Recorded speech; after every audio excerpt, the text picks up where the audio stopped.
To Mongolians, Lake Khuvsgul is their mother sea.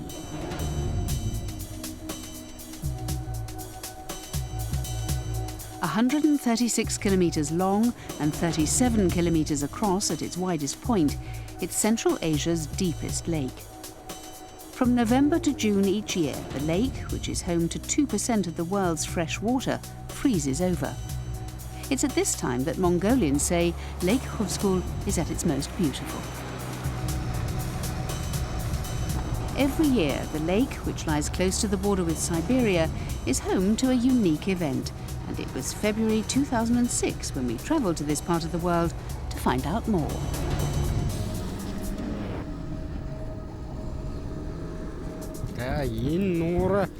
This lake is a symbol of Mongolia. It has pure, clean water. It's surrounded by vast forests, and it breathes life into so much of this area. It's a sacred spiritual place. We live in harmony with Lake Khuvsgul throughout the year, and we have a great amount of respect for our mother sea.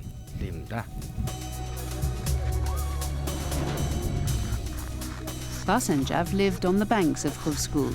Each year, his village and the other shoreline communities organised an event to offer thanks to the lake, the Ice Festival.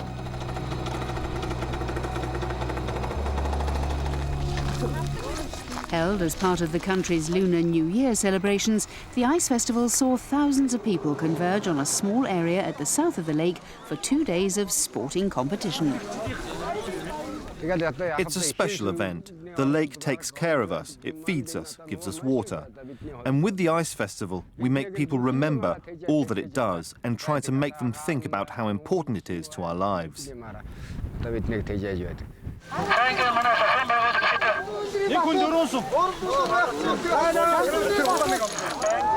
The games played at the festival were all rooted in Mongolian culture, but had been modified slightly so that they could take place on the ice. Anklebone shooting is still played throughout Mongolia.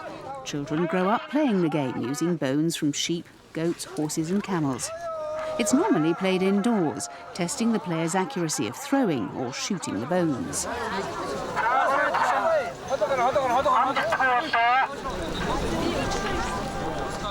When the game's played on ice, it's a little different.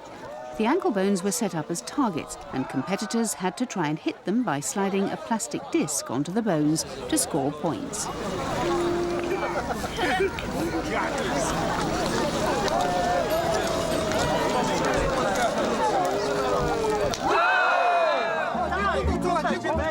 Prizes were awarded to the top 3 finishers in each event at the festival, but winning wasn't what motivated the majority of the competitors.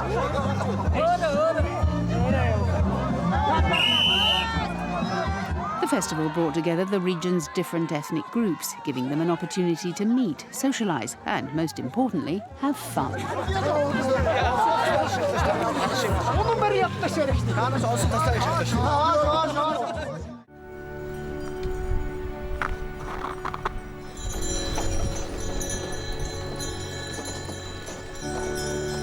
There was one event, however, for which people travelled for hundreds of kilometres just to take part.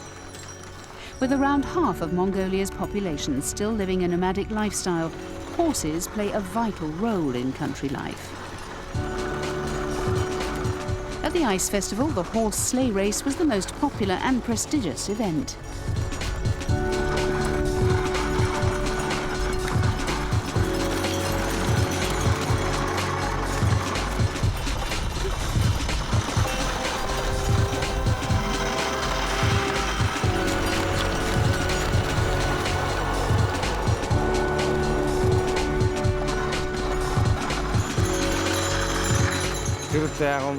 In Mongolian culture, we really respect horses.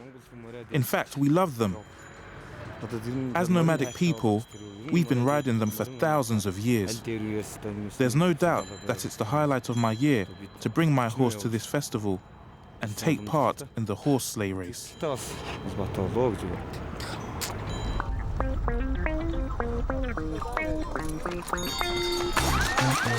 Anklebone and his champion horse were well known in the surrounding villages after winning the 12-kilometre race once and finishing second twice.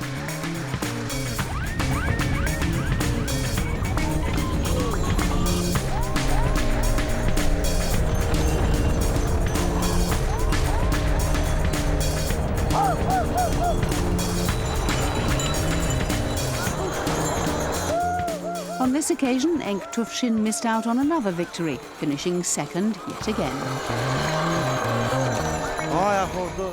Even though we didn't win, I'm happy with second. I've never seen so many horse sleighs out there on the ice. There were just so many out there. And what makes me happiest is simply taking part in an event that happens nowhere else in the world. An event that only happens here in Mongolia and only on the lake where I live.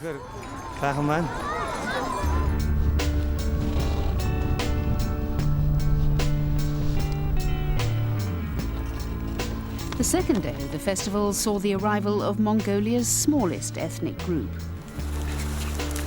The Tsartan, or reindeer people, are completely nomadic, living a life that revolves entirely around the reindeer that they herd. They live amongst some of the most remote terrains in Mongolia. It's thought that mainly due to a lack of healthcare, there are only about 200 Tsartan people left. Coming to the Ice Festival gave them the chance to sell the arts and crafts which they'd produced and to educate fellow Mongolians about their lifestyle.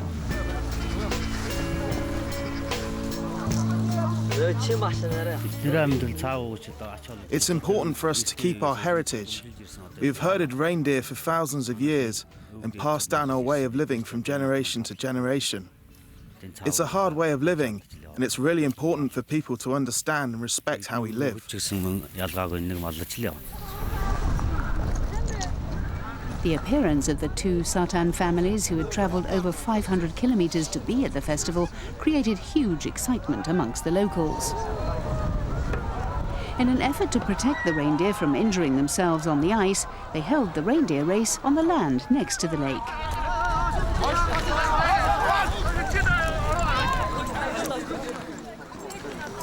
The purpose of the race was to demonstrate what makes reindeer so good to herd. As you can probably tell, who won wasn't important.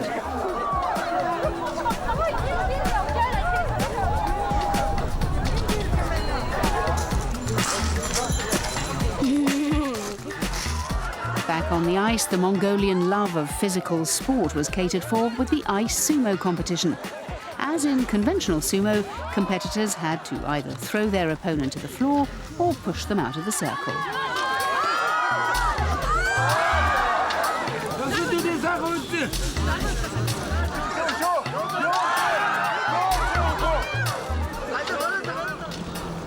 The final event of the festival was the ice driving competition. The discipline was included as a way of promoting and teaching safe and responsible driving on the ice, which freezes to 120 centimetres in its thickest sections.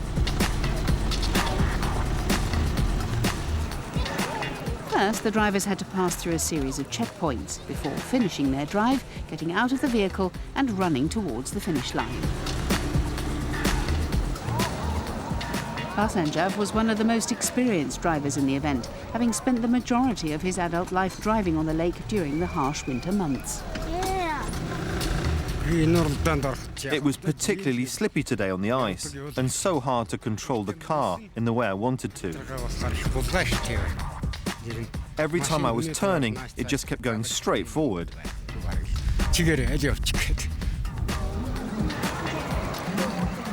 For people like Basanjav, the Mongolian Ice Festival continues to give communities the opportunity to come together and celebrate their mother sea.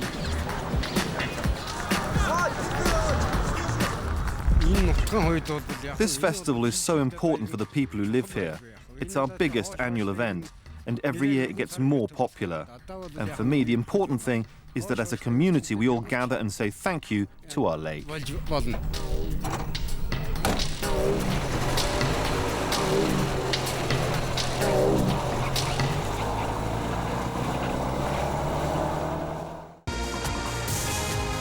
Subscribe now to our YouTube channel for the very best of Trans World Sports.